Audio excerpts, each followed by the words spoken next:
Good afternoon, everybody, and welcome to our Facebook Live. It's Lynda here from Banjo's Beat House. And this week, by request from one of our Instagram photos that I posted out sometime last week, I'm going to demo our Rosemary necklace. It's a fun one that's a customer favorite. I've got one that's nearly finished here of the couple I've been making of late. I've done a little twist on it from the way some patterns have done it in the past, so I'm going to share that with you guys. And I'm able to make it basically just using the looper tool and little tweaks from my round nose pliers. So I will demo that, and I've got a crystal one that I'm going to start with, and I'll finish off the pearl so you can see it. In other shop news, if you've been looking at the Fireline section of the website, you would have seen overnight that we've posted up some new 125-yard rolls. We have found a local distributor of the Berkeley brand, and so we're now able to bring in the smoke and the clear, and they are retailing at $24.95. So that is their regular now everyday price. I've got those in 4, 6, and 8 pound. I can order the higher poundages if required.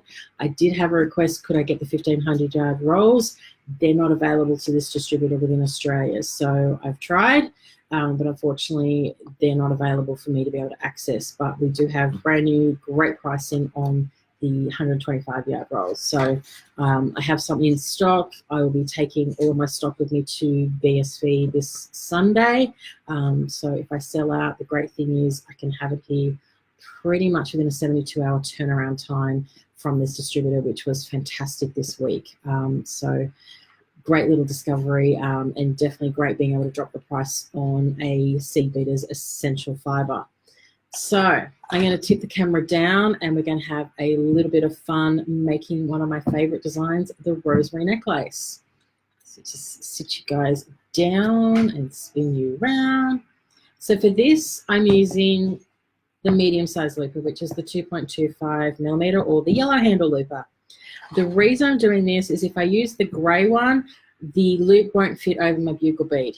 Now, why am I using a bugle bead? Well, you'll see that this has got a beautiful distance between each bead so that it beautifully interlocks. The traditional way of doing one of these would have been to get your ruler sitting on the pearl, measure it 1 mil, make your bend, and make your loop. That is a really, really, really time-consuming way of doing it. Instead, you can cheat. Sorry, my hand's in the way there, guys. So instead, I've got on a 51 mil head pin, because the 38 mils are not quite as strong. You'll see I've got a little bugle bead sitting right here. We're just using a little Crystal AB Miyuki bugle. These are on the website. It just gives me the length that I need for the gap, but it adds a little bit of shimmer, but it also adds that little bit of thickness, hence I need the bigger loop. The great thing with this design is I've done it in pearl, as you can see, or I can go for extra glam and do it in Swarovski crystal. So I'm going to start one off today using the gorgeous Majestic Blue, and then we'll go back and finish the white pearl one. So Mum has kindly pre-threaded these for me. I've got about 20 in my jar. You need 59 to do the entire necklace. So this one will get started and the other one will get finished. So all I've done is, as Mum's done, is literally just threaded on the 6 mil bead and the little Miyuki bugle. From there, we grab our looper tool, and you'll see I'm just threading it through, and I've got my fingernail sitting at the edge there. That's allowing me to push up against that bugle, but not push it so far that it jumps into the gap where it's going to be cut. It also allows me to protect the tip of that bugle as we're making the cut. So you'll see I actually part finish it. I don't let it go all the way. Where I've let it go all the way, I have actually cracked the top of the bugle, and I've got to cut and redo it, which is no fun for anybody. So to finish, I'm just grabbing, I'm just going to tip that up for this part, my round nose pliers, as you can see, and just twisting that part closed. So we finish off with our round nose pliers to get the nice tight close, but you could go all the way with the looper tool, but I don't want to risk cracking the bugle or having to start over. To continue, and this is where you'll see why we need the bigger loop, we thread through the head pin through the loop we've just created, and that loop then nestles over that bugle bead, hence giving you the lovely leaf pattern. and we continue. And so it's simply making a whole chain of these guys and just doing your tighten.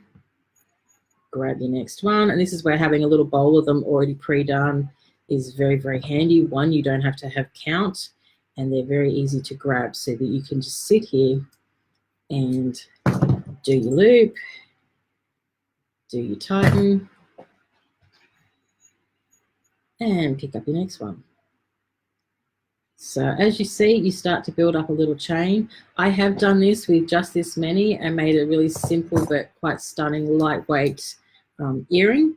So you could certainly stop at an earring. You could do it as a bracelet, but the choker style, or slightly longer than a choker, the collar style, I say, necklace has always been a customer favorite here in the shop. And these tend to sell pretty quickly after I get one made. So we're just going to do one more of the crystal. So you can see there, I've started to make my pattern. So each one is interlocking and weaving. That one just has to go that way, and he'll pull down. And so there's the start of my pattern. So I'm going to quickly put the other two beads on. Well, actually, what we'll do first is talk about how we actually do one of the endings, because you'll see here there's no loop coming off this side to attach a clasp to finish it. So for an earring it's perfect, but for a necklace not so much. So one of the things I do is I actually use one of the scraps of my jewelry wire. Sorry, there's a couple of things on to the side in the way, and I will simply create a loop like I was making an eye pin, and I fold that back in and of itself. And I'm literally making a little figure eight. Right up nice and tight. So I have made a little figure eight. With that,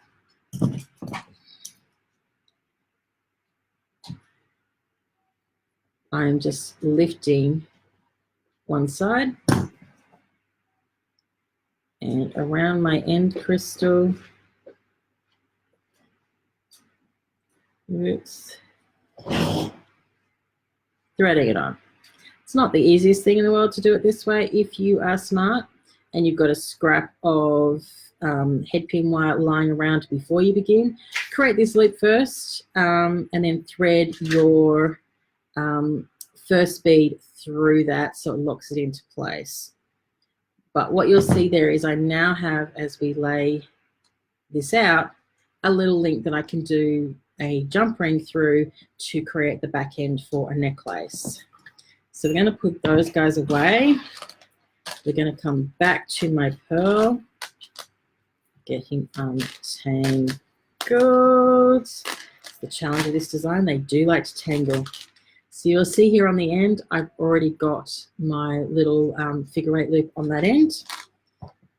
And I've got two more pearls to put on, and then this one is finished and ready for its clasp.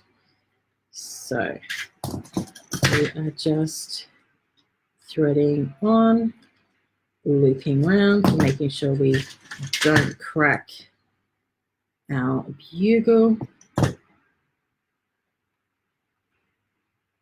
And lucky last one.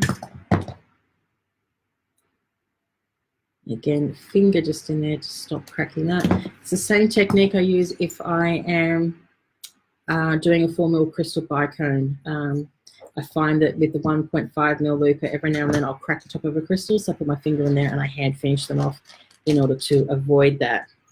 So to finish this off, I'm just using the baby 6mm etch magnet, and I'm grabbing out of my jar some 5mm steel jump rings, and then grabbing my trusty bent nose pliers. Just take those off screen to grab them. So I'm just grabbing my jump ring, twisting open as always, threading on my magnet. Now if your magnet is a little tight at this point, you can run it through bead reamer just to loosen it up a little bit. I'll get this finished and I'll come back. Actually, I might have to do it now. So to do that, handy little bead reamer. You just want to file a little bit in. If you've got a cone file in your metal filing tools, you can also use that. It's just about opening this up a little bit, cleaning out any junk, and just giving you a bit of a better hole to work with. Quite often these holes are not always the best, and so the reamer just gives you the opportunity just to make it a little bit easier to work with.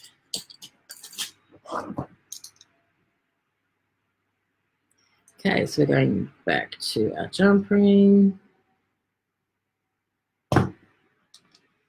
And we are threading. See, much easier to get on that side. Threading through that last loop. And twisting close.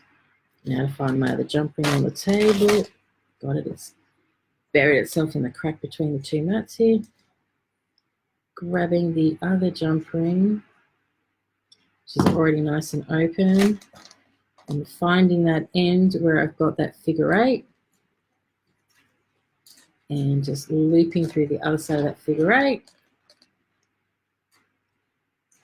and getting the other magnet on.